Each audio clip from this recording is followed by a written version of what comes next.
Hi everybody, this is another Flying Rookie video, and this is another video of my F450 um, flame wheel clone quadcopter. And I haven't made videos of this aircraft for a long time, and the reason for that is that I've been concentrated on my DJI F550 hexacopter and my Hovertines HTFPV quadcopters. So that's the ones that I've been flying the most. So I put this one, on hold for a little while, because also I have plans to do some upgrades on this aircraft, and that's one of the reasons that I haven't fly for a while. Okay, now this aircraft, right now I'm gonna do a line of sight flight because I want to test some upgrades that I did on this aircraft. And as you can see, the most obvious one is the motors. I changed the old KEDA motors that I have over here. I had smaller KEDA 2028 1050 kV motors, and I replaced them with KEDA 2215 1050 kV motors. So these motors, they are the same exact motors that I use on my hexacopter, on my F550. So since these motors, they were so great, they are so awesome on my hexacopter, I decided to use it on this aircraft too. Another upgrade that I did, and probably you're gonna notice what upgrade is it because of this part over here, is I put the DJI NAZA. You can see it right there. Okay, so I got 3 more aircraft that I got the NASA. I love it. I know right now there's some people that they had, like love-hate relationships with the NASA. Some people, they had the NASA and they managed to understand it and get it flying right. But some other people, they had, like headaches with the NASA, and they decide to get rid of the NASA and buy other flight controllers. In my case, all the experiences that I did, I had with the NASA, they were all been positive. So that's why I decided to buy a fourth NASA, and eventually I'm gonna put a GPS antenna over here. That's something that I still don't have yet for this aircraft, but it's gonna happen. I'm gonna put the GPS upgrade.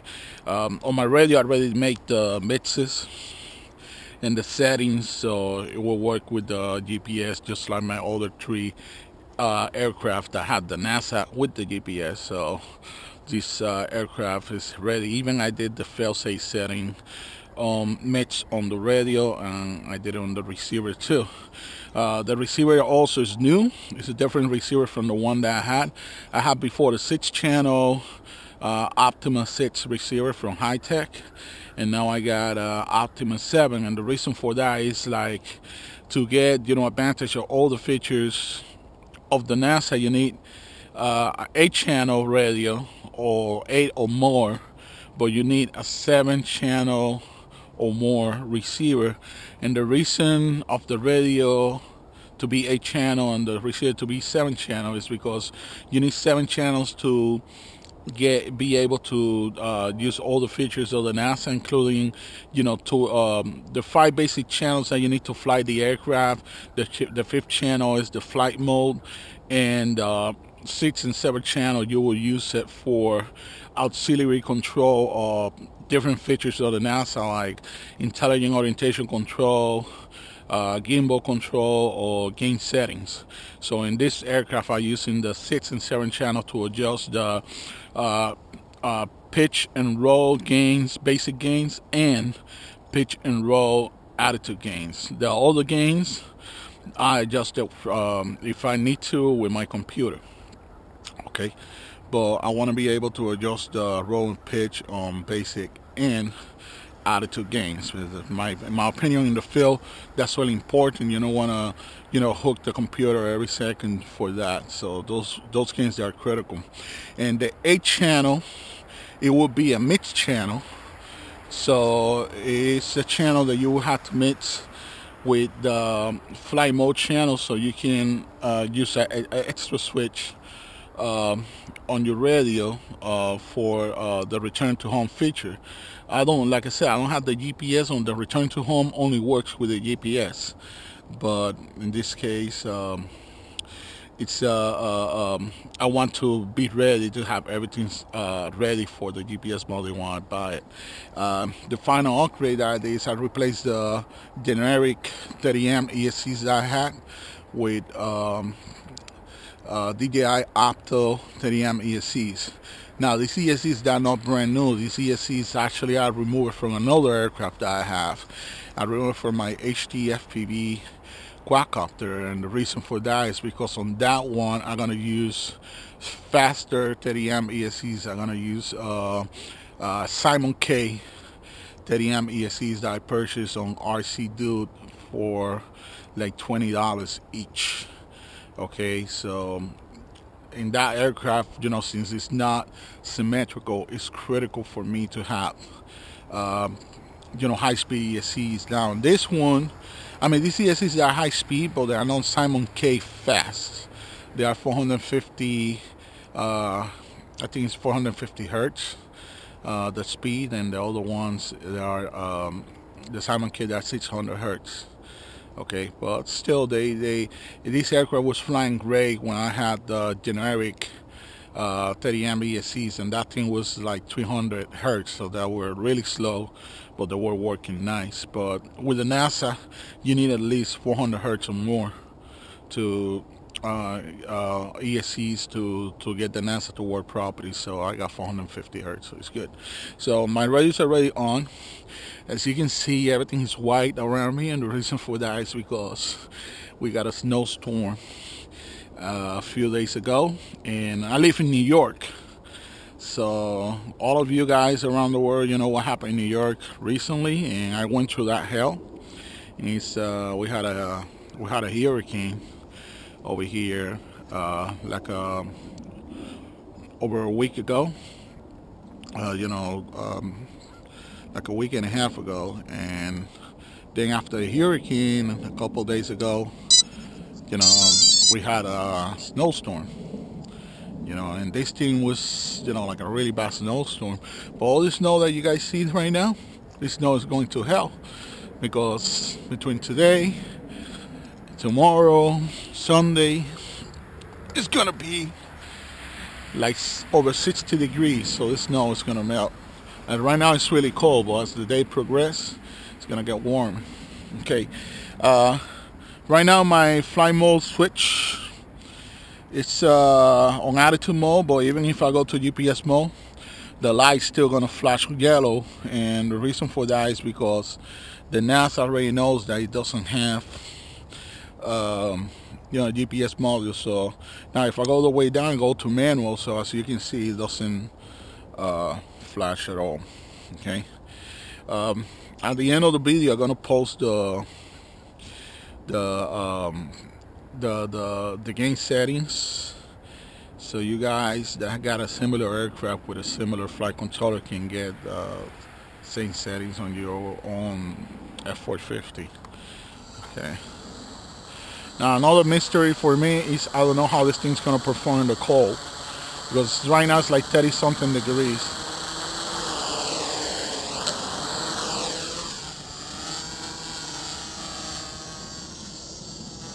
Well, so far so good.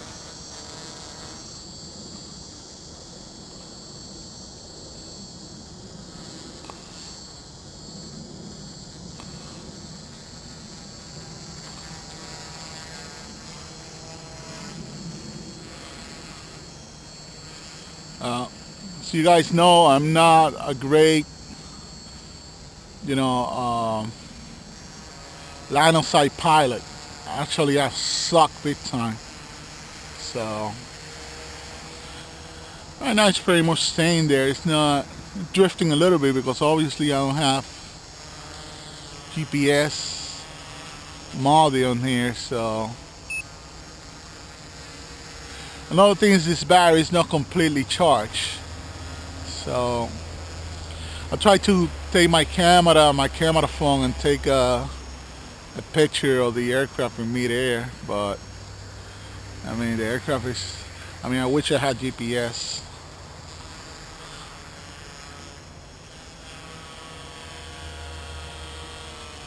I tried to avoid to, got a good friend of mine from Washington State, and he was testing his 700 size hexacopter that he's flying with the NASA, and he was fooling around with the camera.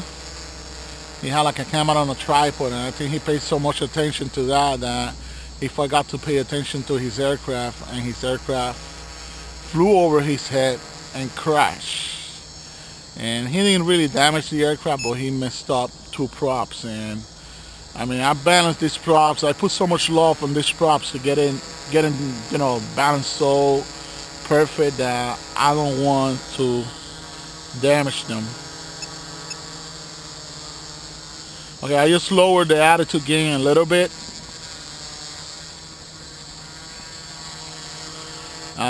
The reason that you want to do that is you don't want the aircraft to overcompensate, you know, when you remove the stick. So that's the reason of that. He got the tendency of flying back towards me. Now I feel the gain. It's also like a wing covering, because right now, no, actually it's not. It just simply, you know, when I let go of the stick, oh, you know what, I might be wrong. I think it's a wing covering.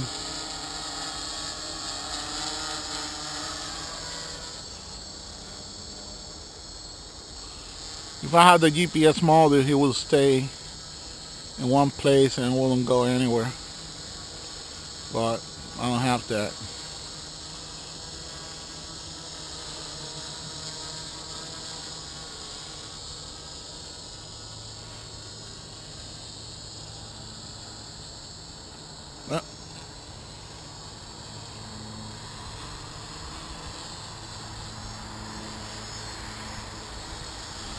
Now getting a little bit of something that is that the NASA is famous to hate. It's wind. When the NASA gets wind, it gets some wind, it just sucks big time. And that's a problem that I always had with the NASA. And I don't know what's that. I just lower also the gains for the roll and pitch, the basic gains. Well, that's another thing too. When you fly this aircraft, you got too much gains. You know, the gains is got too high on the attitude and the basic. You can get something they call angle lock.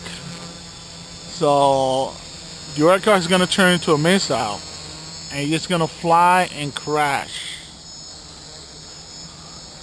And that's something you don't really want. You're just going to forget about taking the pictures, because for some reason my phone decided to take his own life. You know, doesn't want to turn on, and I'm going to, you know, since I don't have GPS mode over here, and I'm going to fight that. I cannot lift the aircraft, you know, I can live on attitude whole, but it's just drifting because of the current, the wind current I'm getting. Well, this is my first video in pretty much almost a month. It's been a lot of bad things going around my life recently.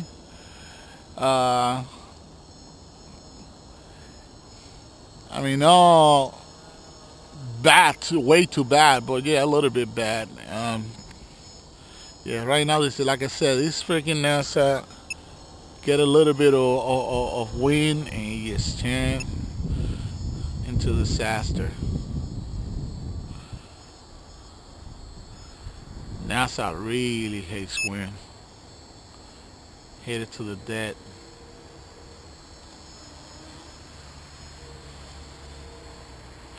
Maybe if I was flying FPV, since I know this aircraft is really agile, you know, maybe the wind wouldn't be that much of a problem. Could be also the cold weather. So anyway, like I was saying, I recently ended up in the hospital. I was in the hospital for a week. I went to a little operation. I mean, nothing, really bad. It was some superficial operation that I had to go through. So I was a week, and then after I came out of the hospital, the next day we had that freaking Hurricane Sandy hitting New Jersey and New York. I live in New York. I live 30 miles north of Midtown Manhattan. So I live in the county that is north of New York City. And this hurricane, was another problem too. A lot of people, they lost electricity, and people out there, they still doesn't have power in their house. I didn't have power for like 6 days. So I couldn't do anything related to my aircrafts. I got some projects that I had to put on hold. This is the first of many of the projects that I had to do, because some of the projects involve upgrading some of the aircraft that I do already have. And the other projects, one of the projects involved building a new aircraft, because I'm building a tricopter. And I got already all the components. Okay, I'm going over 8 minutes of flying time with a 3300 3S nanotech battery. So because of the health issue that I had and the hurricane, a lot of things just went south for me when it comes to the multi-rotors. I really love this hobby. I love it so much that I got all the hobbies that I used to do and just quit those hobbies just to do this. I used to love to ride motorcycles, and haven't done it anymore. And I used to race RC cars, and I used to go to the track on summertime and wintertime. Wintertime I used to go to an indoor track and race, short course trucks. But that's another thing that I quit, because I had more fun flying this.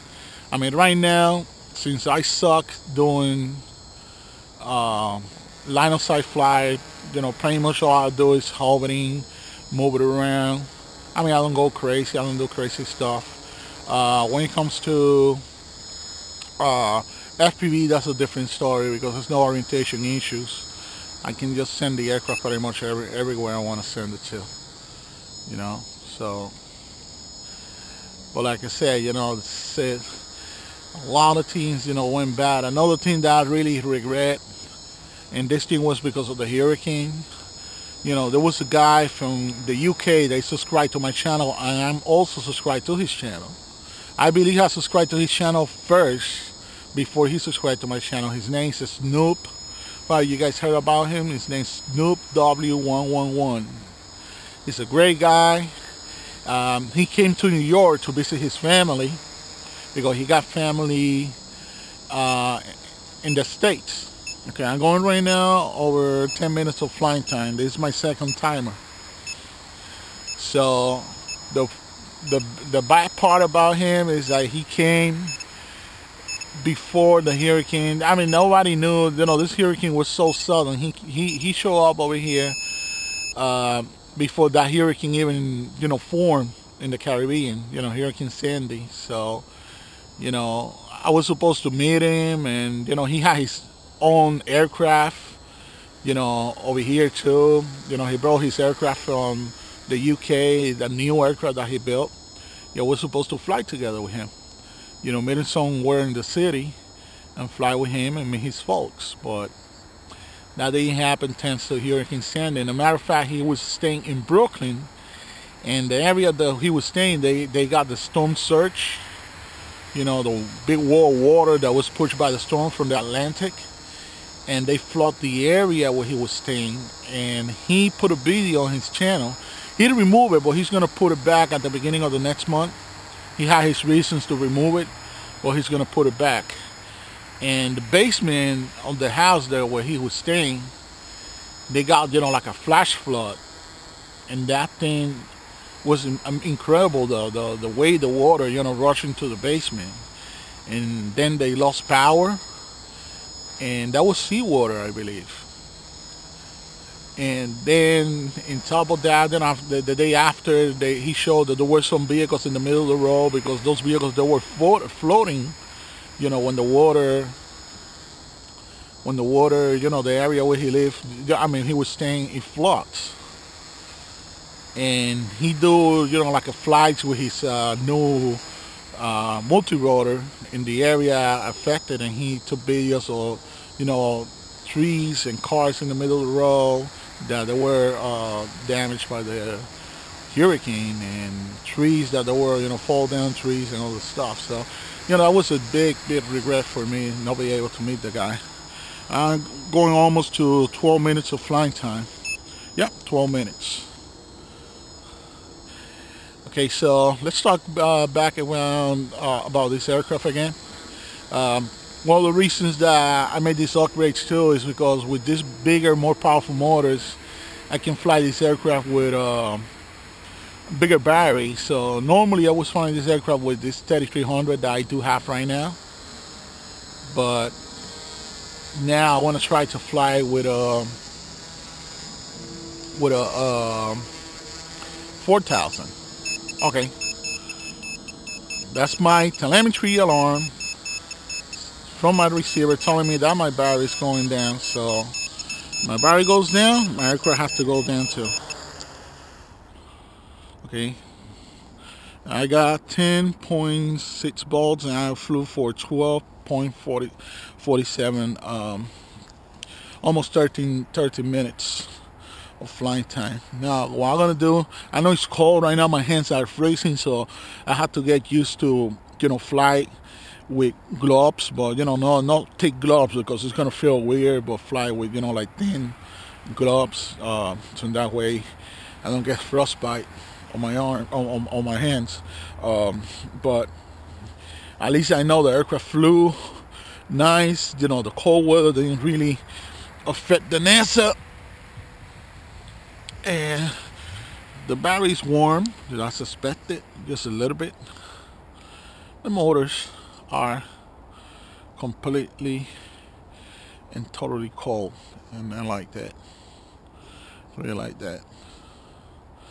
But like I said, probably I have to, when I get to fly this aircraft on FPV, I gotta install the FPV equipment back, because since I had to rearrange everything, remove the flight controller, I got one of those open circuit flight controllers. It was the free flight, so it kind of looked like the KK flight controller. All those types of flight controllers. I had it mounted with anti-vibration sticky pad.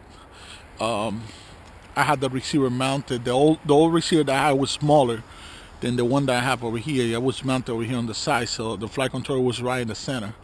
But in this case, because this receiver is larger, there's no other place where I can put it, so I have to move the NASA a little bit towards the right, and then put the receiver on the side of the NASA, in the center. And this aircraft is not like the 550. The 550 got a lot of room in the center. It's like a world of space.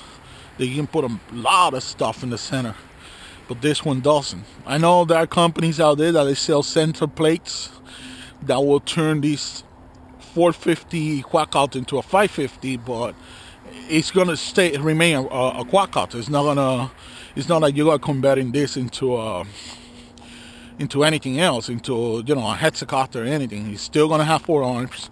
It's just the center plates that are bigger. But I decided to run, I decided to be against that, because that center plate conversion, you would be forced to use a power distribution board, because the center plate, the lower center plate, doesn't have the built-in power distribution board like this one does. So that's why I decided to be against that. Other than that, I love this aircraft. I love the way it flies. I love the way it performs. So when I get home, I'm gonna proceed to install, all the FPV equipment, including the flight controller, and not the flight controller, the video transmitter, and the wiring for the video transmitter that will allow the aircraft to connect to the my GoPro, who is the GoPro that I'm using right now on my head. Okay, so I can get everything, you know, ready to go on FPV and do, you know, winter FPV flight. That's something that I never done. I mean, I started flying 2011, and when I was flying 2011, when the winter came in, I didn't do any flight throughout the whole winter. I only had one quadcopter in that moment, or maybe two, I don't remember very well. And when the winter came in, I didn't do any flight until spring of 2012. But this is going to be different. I'm going to do flights, you know, on, you know, with the snow and all the stuff. Okay, I just have to test the equipment and make sure the equipment is not going to fail with the cold weather. Okay, so this is the end of this video, and I hope, you know, all this information that I gave you guys about this aircraft, the upgrades, is helpful for you guys. Please be kind to, you know, leave positive feedback on my video. All of you are welcome to ask me any questions on the comment section below, or you can send me personal messages if you need any further information about this aircraft or any of my other aircraft. Okay, so I appreciate all of you guys to stop by my channel, and thanks for watching, everybody. Bye.